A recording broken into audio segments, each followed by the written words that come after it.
जब दलितों की लड़ाई, पिछड़ों की लड़ाई ही भरत तिवारी लड़ रहा था, तो उसके विरोध में बहुजन ही महापंचायत कर रही है। लेकिन भरत भूषण तिवारी का विरोध करना ये तुम्हारी नपुंसकता को दर्शा रहा है। किसी माय के लाल में इतनी ताकत नहीं है कि भरत भूषण तिवारी को न्याय मिलने से रोक दे। बहुजन का मतलब संतोष सुमन को मंत्री बनाना होता है। बहुजन का मतलब इमामगंज से अपनी पुतों को विधायक बनाना होता है। बहुजन का मतलब अपनी सामधिनी को भारत छठी से विधायक बनाना होता है। यही तो इनका बहुजन का। अपने जोगी भिखारी तो का दी है वरदान, हिम्मत है ताकत तो जाइए गया में लगाइए बहुजन महापंचायत। आप ही के बहू के विधानसभा क्षेत्र में एक लव जिहाद का बड़ा मामला हुआ है। लगाइए बहुजन महापंचायत, आपके साथ हम भी बैठेंगे। भरत तिवारी को अब तक न्याय नहीं मिला है, लेकिन हमने देखा कि एक बड़ी महापंचायत भरत तिवारी के विरोध में होने जा रही है जगदीशपुर में। आखिर बहुजन महापंचायत की जरूरत क्यों पड़ गई? जहां देश भर में लोग भरत तिवारी के न्याय के लिए इकट्ठे हो रहे हैं, एक मंच पर आ रहे हैं, वहां ये महापंचायत आखिर कर कौन रहा है और क्यों कर रहा है? नमस्कार, मैं अर्पिता और आप देख रहे हैं पीओ भारत। आज हमारे साथ बातचीत के लिए पुरुषोत्तम राज जी मौजूद हैं और इस मुद्दे पर मुखर होकर बोल रही है। बिहार में हमने देखा है कि चाहे वो चुनाव हो या कोई भी बड़ा मुद्दा हो, जातीय रंग ले ही लेता है, लेकिन भरत तिवारी के मामले में भी ऐसा हो गया। क्या कहेंगे? देखिए, बेहद दुर्भाग्य है जिस भरत भूषण तिवारी ने अपने साहस को दिखाया गरीब, शोषित, वंचित और बाढ़ पीड़ितों के न्याय के लिए। भरत भूषण तिवारी ना मुखिया था, ना पंचायत था, ना उसको इस तरह का कोई पद पे बने रहने का शौक था, लेकिन एक अंदर के जिज्ञासा था, एक अंदर से वो भावना था कि बाढ़ पीड़ित को न्याय मिले। जो जवैनिया का बाढ़ पीड़ित को बिलौटी गांव के टार पे बसाया गया है, उसके लिए उसको दर्द था कि गड्ढे में लाकर के बसाया जाना ये बेहद दुर्भाग्य है, क्योंकि फिर बाढ़ आएगा, उन लोगों का फिर घर बाढ़ में समाहित हो जाएगा, वो फिर बेबस हो जाएंगे, जिंदगी जीने में बेबस हो जाएंगे, बेघर हो जाएंगे। तो ये अंदर से उसके अंदर टीस था। उस टीस के लेकर के लगातार अधिकारियों से, नेताओं से, भ्रष्ट अधिकारियों से मुलाकात कर रहा था, लेकिन उसके बात को कोई सुनने वाला नहीं था। अंत वो व्यक्ति अपनी प्राण की आहुति तक दे दिया। लेकिन इस राज्य में अगर विकास बाधक बना है तो वो जात, विकास का बाधक बना है जात, और विकास का बाधक बने कुछ बहुरूपीय टाइप के लोग। पुरुषोत्तम जी, सवाल ये भी है कि जिस जवनिया की आप बात कर रहे हैं, वहां हमने जितने भी लोगों को देखा, ज्यादातर लोग बहुजन समाज से ही आते हैं, दलित है, पिछड़े हैं।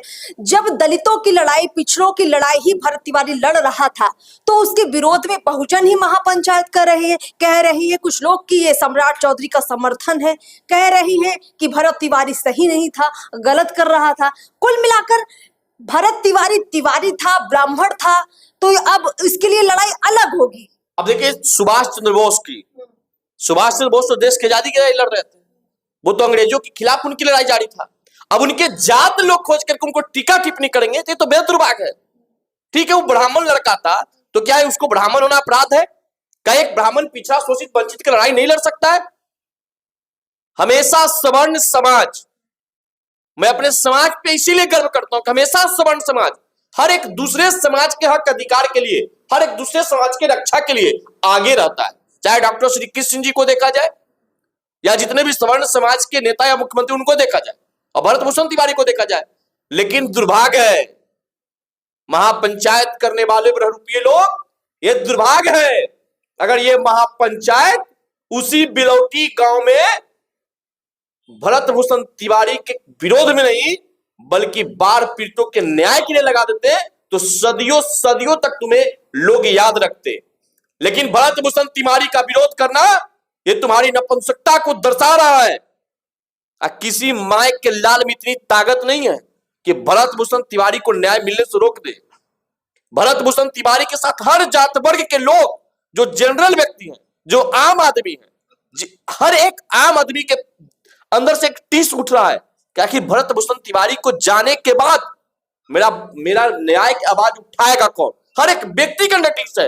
मैं पूछ रही हूँ, ये विरोध करने वाले लोग कौन है? किसी पार्टी के लोग हैं, किसी पर्टिकुलर दल के लोग हैं, समाज के लोग हैं, ये कौन है? कुछ ऐसे टाइप के लोग हैं जो राजनीति में बने रहना चाहते हैं, जो चाहते हैं कि सवर्णों को गाली दे करके, जो चाहते हैं कि एक व्यक्ति विशेष एक जात धर्म को टीका टिप्पणी करके अपनी राजनीतिक भविष्य तलाश ले। कुछ ऐसे लोग हैं जिनका राजनीतिक मिटिया पुलिद हो चुका है, जिनका राजनीतिक करियर खत्म हो चुका है। अब वो चाहते हैं कि चटुकाता और चापलूसी का राजनीति करके अपने राजनीतिक करियर को फिर से उभार ले, लेकिन ऐसा संभव थोड़े है।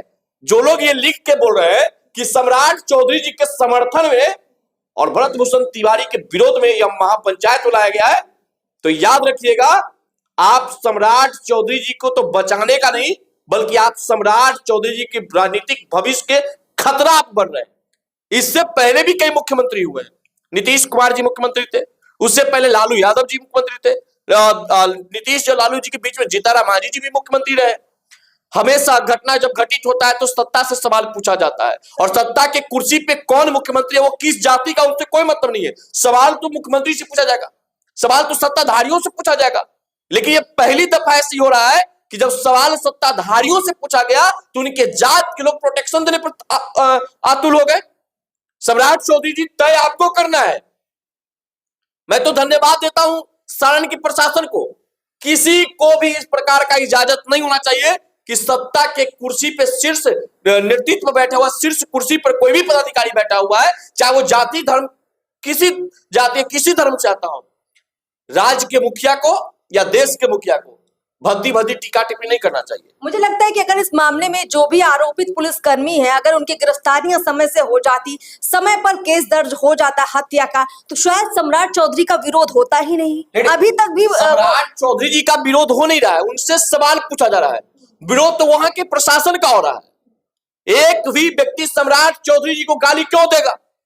सम्राट चौधरी जी से तो मांग कर रहा है कि दोषी पदाधिकारियों को सजा कब मिलेगा, दोषी पदाधिकारियों पर कार्रवाई कब होगी। सम्राट चौधरी के सहयोगी जीतनराम मांझी जी तो शाबाशी दे गए ना पुलिस को। मांझी जी उम्र के अंतिम पैदान में है।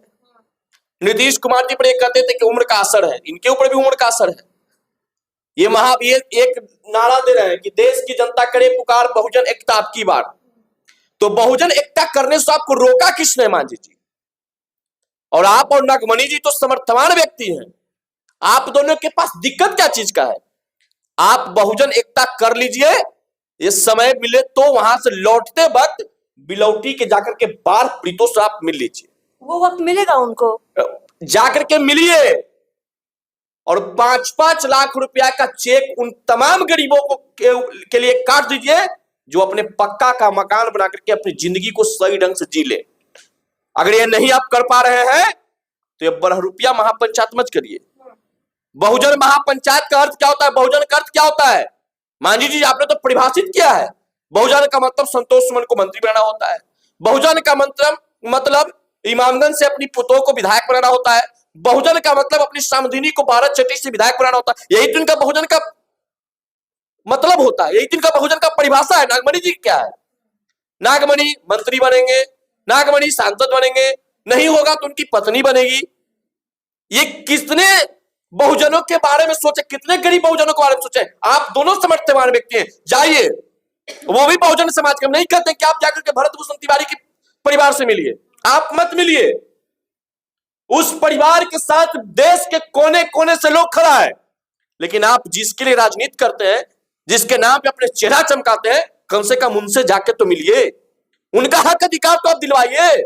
आप तो सत्ताधारी पार्टी का सहयोगी दल है। जवनिया की बात करें आप? नहीं, मैं वहां जिसके लिए भरत भूषण लड़ रहे थे, मैं उसकी बात कर रहा हूं। मांझी जी वहां जाए, मिले। भरत भूषण तिवारी के न्याय के लिए आपकी कोई जरूरत नहीं है, और आप जैसे लोग उम्मीद भी हम नहीं रखते कि आप न्याय दिला पाइएगा। अपने जोगी भिखारी तो का दी है वरदान।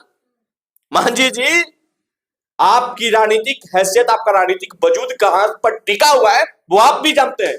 यही बहुजन एकता की बात आप लोकसभा चुनाव से पहले कर लिए होते तो गया की जनता आपको टाइम देता पूरे बिहार घूमने का। अब तो पार्लियामेंट चालू होगा, अब तो फिर पार्लियामेंट चले जाइएगा। बहुजन एकता, और वो भी भरत भूषण तिवारी के विरोध में है। हिम्मत है, ताकत तो जाइए, गया में लगाइए बहुजन महापंचायत। आप ही के बहू के विधानसभा क्षेत्र में एक लव जिहाद का बड़ा मामला हुआ है। लगाइए बहुजन महापंचायत, आपके साथ हम भी बैठेंगे, दिलाइए उस बेटी को न्याय। तो उस समय आपको तो कलेजा कांप जाएगा, उस समय तो आपको हाथ पैर फूलना शुरू हो जाएगा, आपको तो ताकत नहीं, आपको तो जुबान से एक बकार तक नहीं निकलेगा। ये बहरूपिये टाइप के लोग हैं। कुछ ऐसा काम करिए, आपको सलाह देते हैं, आप दोनों नेताओं को सलाह देते हैं कि कुछ ऐसा काम करिए कि आपके जाने के बाद बहुजन समाज के लोग अपने घर में आपका तस्वीर लगा के कम से कम श्रद्धांजलि जरूर मनाएं। सिर्फ नाम पर राजनीति मत करिए।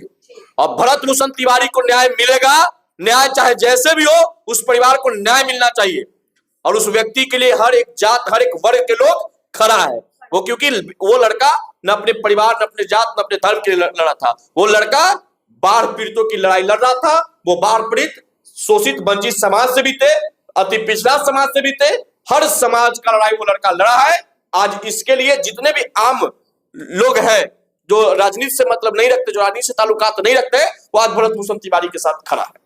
चलिए, हमसे बहुत बहुत शुक्रिया बातचीत करने के लिए। कुल मिलाकर इस पूरे मामले में विवाद अब जाति का उठ रहा है और इसीलिए शायद बिहार भर में अब बवाल होना तय है, क्योंकि अब बात जाति पर आ चुकी है। लेकिन सवाल ये भी है कि न्याय कैसे मिलेगा और कब तक मिलेगा। 6 महीने का समय सम्राट सरकार ने दिया है इस न्यायिक जांच के लिए। 6 महीने बहुत ज्यादा वक्त होता है। ऐसे में क्या डिमांड ये भी की जा रही है कि इस न्यायिक जांच का जो समय है उसको घटाकर महज महीने भर के अंदर किया जाए। खैर, आगे भी हम तमाम चर्चाएं लेकर आएंगे। नमस्कार।